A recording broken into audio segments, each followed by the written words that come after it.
If WWE Superstar X and WWE Superstar Y wrestled in the Tokyo Dome, Dave Meltzer would award the match 5 stars. So goes the coldest take on all of wrestling Twitter, hosted by those who you can educatedly guess have never watched New Japan Pro Wrestling, nor heard of the legendary Budokan Hall, the site of the most accumulated bouts in the history of the Wrestling Observer. The irony, other than the fact that Meltzer is actually far kinder than most, your writer included, is that he is accused of bias by those gripped by WWE monomania. You can watch both WWE and NJPW and prefer the former, but it's rare. The latter yields so much more goodwill in every conceivable department. Hate is a strong and not entirely fitting word, but WWE's product frequently invites it. Critics and commentators don't hate WWE because they are jealous, intentionally contrarian, or wish to appear cool and or different. They hate WWE because the feeling is mutual. Writing this article will feel like a chore, in both its coverage of known ground and the negative focus. The people who hate WWE don't want to hate WWE. The institution has consumed so much of their brief time on this planet as much, if not more so than family, education, friends and work. The product is draining, and thus so is the reception. They just make it so fucking easy. 10. The fans are treated like morons. When Shane McMahon announced that he and Kevin Owens would fight in Hell in a Cell under a further Falls Count Anywhere stipulation, two harsh, clogging truths surfaced once more. 1. WWE no longer cares for the old-school logic of the cage match, nor remotely credible gimmick match psychology. 2. WWE perceives its audience as a sea of morons who would suffocate in six-pack rings were it not for their constant exposition. For the love of mankind, we all knew Shane was going to perform his trademark insane bump. It's his trademark. Allusions to it were made all over SmackDown in the preceding weeks. Announcing the bump ahead of time didn't detract from the drama on the night, but it did undo the mystique.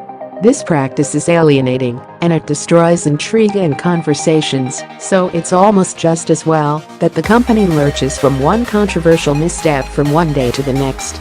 Michael Cole's constant repetition and exposition on Raw, and the constant, ceaseless replays polluting the program reinforce this idea that we cannot follow what, really, is an incredibly simplistic program.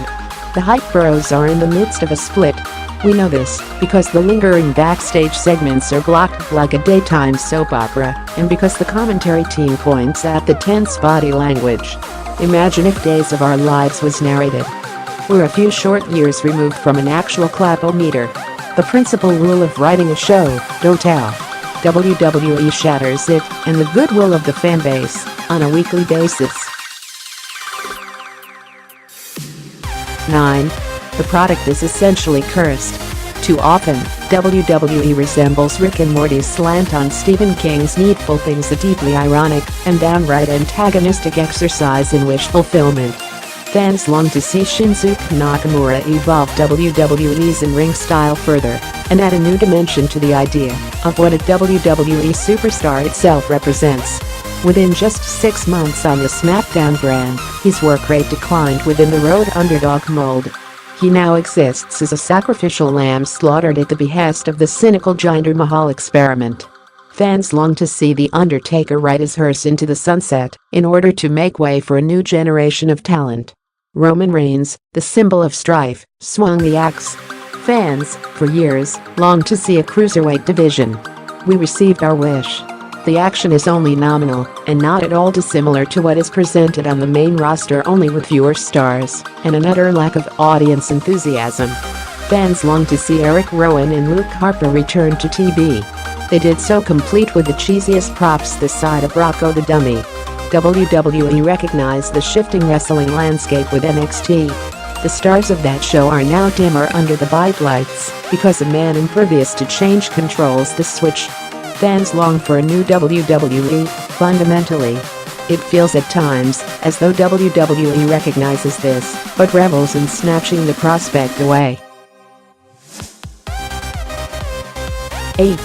The product is contrived.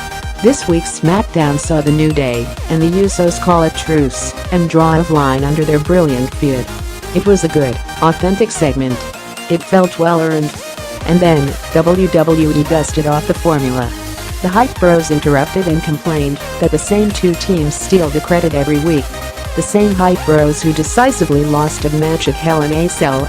Not that that mattered, Commissioner or General Manager Daniel Bryan really. It makes no difference, his talent occupies both roles by conveniently arguing in the ring. Book them in a fatal four-way match to determine the new number one contenders to the SmackDown Tag Team titles. The idea of number one contenders is meaningless. Incidentally, there is no formal ranking system. There isn't even a headcanon version of it. In most divisions, there is a champion, their rival, and a bunch of acts beneath them with indiscriminate win-loss records. The Ascension and Breezango were also permitted entry into the match. The last guy who goofed off backstage in real life, Jimmy Jacobs, didn't get rewarded. He was fired. This trash strategy has become so enduring that it's the norm. It shouldn't be. It unravels the whole enterprise as a farce. We're meant to believe in wrestling. Even if that is a quaint insight, it's not as if the formula is entertaining. It's a schoolyard squabble written by hacks. And, when the performers forget those lines, the results are cringe-inducing. People felt pity for Bobby Roode when he accidentally skipped the script on Tuesday. Bobby Roode. He's meant to be glorious. It's just wrestling, is the counter-argument. It's just entertainment. Watch the matches. Stephanie McMahon is fond of comparing WWE to a great novel or a classic motion picture. It's honestly laughable. Thank Christ for the performers. 7. The World Wrestling Entertainment won't listen. Stephanie McMahon spoke at the most powerful women's summit in Washington, D.C. this week, at which she had the following to say: "We're taking feedback in real time. Our audience tells us what they love, what they don't like, and worst, what they don't care about. This, obviously, is horseshit." All but the most ardent loyalists retained their support of the Jinder Mahal push in the wake of Hell in a Cell, at which the joke ceased being funny. Even the Indian market hasn't responded to his WWE heavyweight title run. Fans could not have made their support of Braun Strowman over Roman Reigns any clearer in 2017, and yet the big dog is going to WrestleMania, on the subject of which, Steph also suggested we have the power to alter plans for it. Somewhere, CM Punk smirked that trademark smirk of his. The response to Titus O'Neil and his worldwide brand is muted. They don't care about it. And yet, corporate sponsors, the real driver of WWE content, in addition to Vince McMahon, impose Raw's third hour and the aimless filler that comes with it for monetary reasons which, while reasonable, feed the belly of the beast far more than they feed the imagination of the audience. More examples to the contrary are so numerous that they aren't really required. Steph's statement stands alone as a blackly comic punchline in itself. 6. Wins and losses don't matter. So said the Road Dogg earlier this year, but he was only parroting the deliriously stupid company line. The mentality in the company is that wins and losses don't matter, not to the internal logic of the shows, nor to the betterment of a performer's career. Meanwhile, in the same breath, we are asked to buy into Asuka's awesome winning streak because winning several consecutive matches in credible fashion has elevated her into an uber-credible force. We respond enthusiastically because the resulting stakes behind her matches are major. Every Asuka match feels like a big deal as opposed to most matches on Raw and SmackDown, and even pay-per-view, which are fought between a performer the company is pushing, often tentatively, and a performer they have lost or have no interest in. The former soon becomes the latter, and the latter soon becomes the former, and on the merry-go-round we remain. This mentality fosters apathy. Why bother? Why bother making a personal investment in the careers of Eric Rowan and Luke Harper, if history has taught us that it's pointless? 5. The company is toxic. The idea that WWE is this progressive philanthropic organization is legitimately insulting.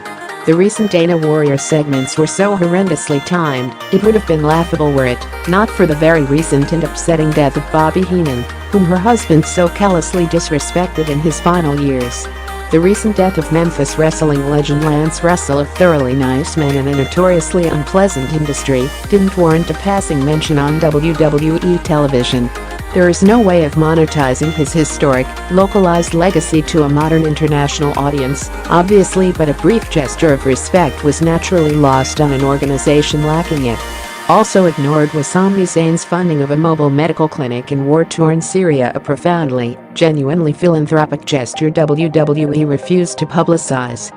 It's hard not to infer that the mere location of the country was simply too scary sounding to risk alienating the domestic audience. Or perhaps Zayn, prior to his recent heel turn, just wasn't worth giving the PR rub to. This inherently awful and petty attitude is often curiously transposed on screen. Enzo Amore is the most recent example of many, countless on-air punishments. He is afraid of heights, so at SummerSlam, WWE stuck him a shark cage and elevated him into the air. Be a star, etc., etc. 4. Match layouts are becoming increasingly simplistic. WWE's loaded roster is stupidly talented. The company's pay-per-view output has largely disappointed in 2017. The talent on that roster is regulated by road agents and the tunnel vision of Vince McMahon. These three factors are depressingly intertwined. Charlotte vs. Natalya was good, but they are capable of great. The drama centered around Charlotte's injury, but the immediate and one-dimensional nature of it cut them off at the knees. Appropriately enough, we weren't given enough of a reason to get behind Charlotte. The reasons. It was more conditioning exercise than rich, multifaceted storytelling. The structure echoed the company's perception of its fan base. The obvious intention was to cast Charlotte in a sympathetic light, but they could not have achieved this in a more obvious way. Charlotte's brilliant selling was almost unnecessary. We were battered over the head with the gist. Braun Strowman was another victim of these broad strokes. At No Mercy, he was an interchangeable prop thrown around by Brock Lesnar to convey the Universal Champion as a monster. Shinsuke Nakamura devolved from baddest to underdog at Backlash. In the process of being normalized, Nakamura was stripped of his aura and originality. The layout was designed to galvanize the crowd, but achieved the opposite. Once more, the feeling that WWE and its fanbase exist in a constant state of polarity was unshakable. What's worrying is that WWE gets less nuanced by the week. 3. Plot hole city. In an age in which there is disproportionate in-ring action, WWE's inability to craft unique stories leads them to build wrestling matches via wrestling matches, doubling down on the deadening effect. Again, consider Natalya vs. Charlotte from Hell in a Cell. The result negated their encounter on the previous episode of SmackDown, which itself was problematic. Natalya cleanly tapped Charlotte out. Carmella's distraction allowed Natalya to apply the sharpshooter in the first place, but she took an eternity to recline into it. It wasn't opportunistic, it was methodical. That match might as well have not happened. Ditto Hell in a Cell. After dominating more or less the entire 12-minute duration, Natalya, apparently threatened by Charlotte's metal, intentionally disqualified herself. The woman she cleanly swatted aside 5 days prior was fighting on one leg, and she decided to virtually guarantee a rematch instead of successfully putting her away, something of which she was evidently capable. The SmackDown doubles match was meant to cast doubt over Sunday's outcome. The Hell in a Cell finish existed purely against all established storyline logic, to prolong the feud, the intrigue and drama surrounding which barely exists anymore, because we've been conditioned to receive it as meaningless. Dig deeper, and the plot holes render escape impossible. Jinder Mahal has relied on interference to win no less than 4 of his major PPV title matches this year. Nothing within storylines acts as a deterrent to his actions. Of all people, he escaped the cell on Sunday. We've seen a heel take an intentional countout or disqualification in every SmackDown PPV since WrestleMania. Nobody has been fined, suspended nor forced to relinquish their title. It's dramatically deflating and bereft of logic. If retaining a title is as easy as walking out on a match with no repercussions, why doesn't everybody do this all the time? 2. The future is bleak, and the present is grim, but why bother making a personal investment in a performer? As much as I think Roman Reigns is fantastic, he's clearly the entire focal point of the company's immediate and long-term future. Wider fan sentiment be damned. virtually every other full-time performer, with the exception of Randy Orton, a man who has occupied a top slot for 13 years, is not immune to inconsistent booking. Kevin Owens may be the exception, but the rule proves the pessimists right. Shinsuke Nakamura is dead in the water. Try traveling back in time to April 2016, predicting that, and not making a neckbeard fool of yourself. WWE almost had to turn Sami Zayn heel because he was buried from whence he came. Try traveling back in time to April 2016, predicting that, and not making a neckbeard fool of yourself. Neville, like so many before him, was set to drop off a cliff after exiting the title picture in a company unable to craft compelling stories outside of it. At least he knew, and was not content with his lot. An entire generation of fans has been conditioned to fear the worst. The 6-year-old Hulk Hogan fan in me despairs at the all-pervasive lack of hope. That strikes another thought: heels absolutely dominate feuds. The lengthy, reassuring babyface title reign is now prehistoric. Wrestling, as I've written, operates best as an emulation of sport in which our guys get to win. But they don't win anymore.